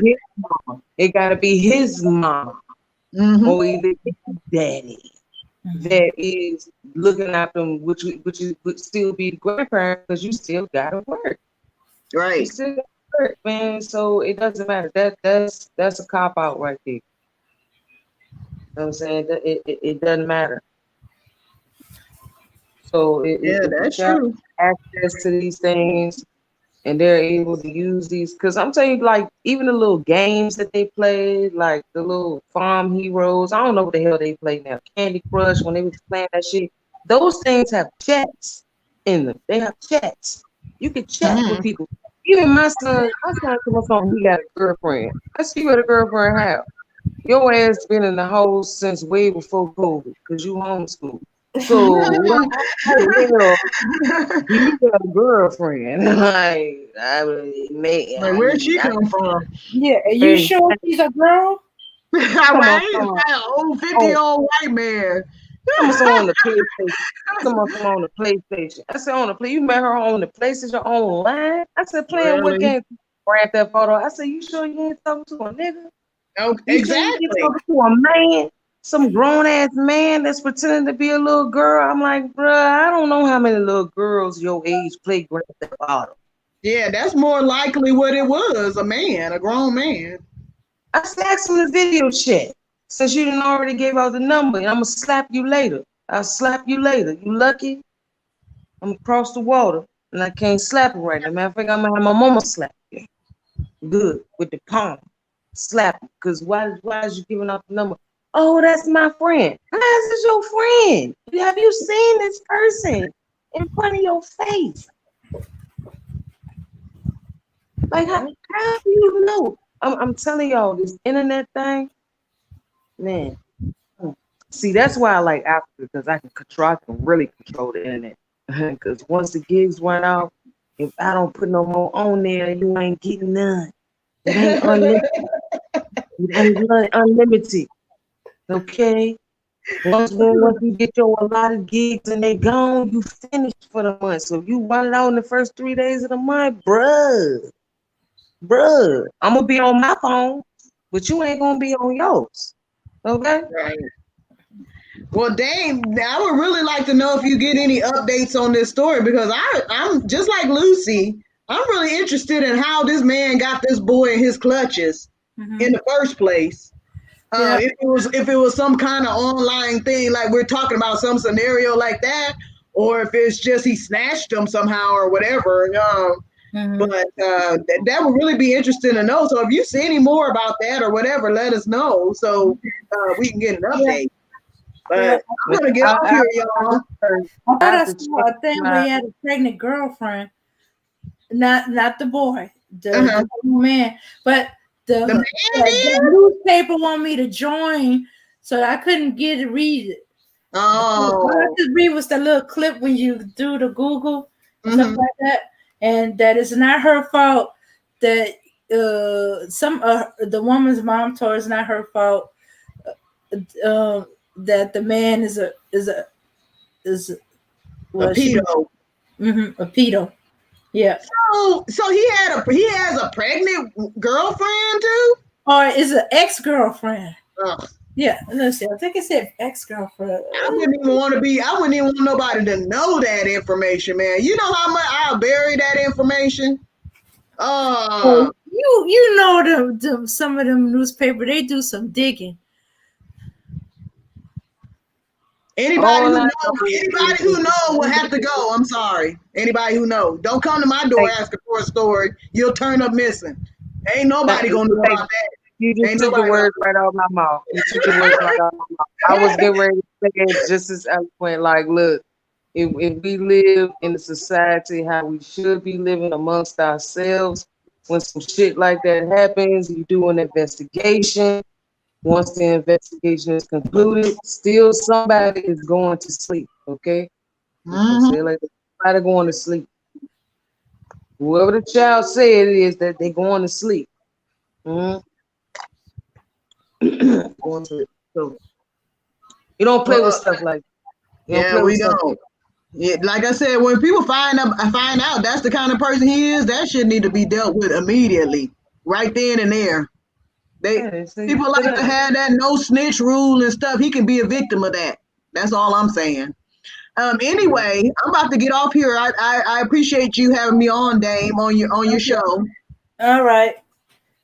So good night, everybody. Good night. Good night. Yeah. Peace to the chat. Thanks everybody for coming through. Yes. All right, everybody. Let's wrap this up. Sorry you couldn't have been here early, Lucy, but I have a feeling it just would have made you angrier. It was making Belle angry. All right. So I'll update y'all as I get more information about it. Probably not till after they do the trial thing. All right. Abinah, we going to call it a night. Anything you want to say before we go? Oh no, what I'll just say is that every parent have to be close with them children. They have to give their children advice. That's all I have for my people.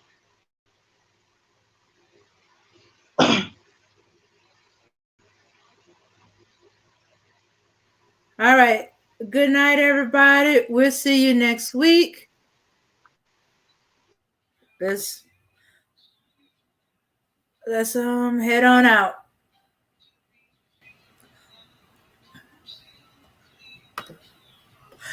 Okay, technical difficulty. Good night, y'all.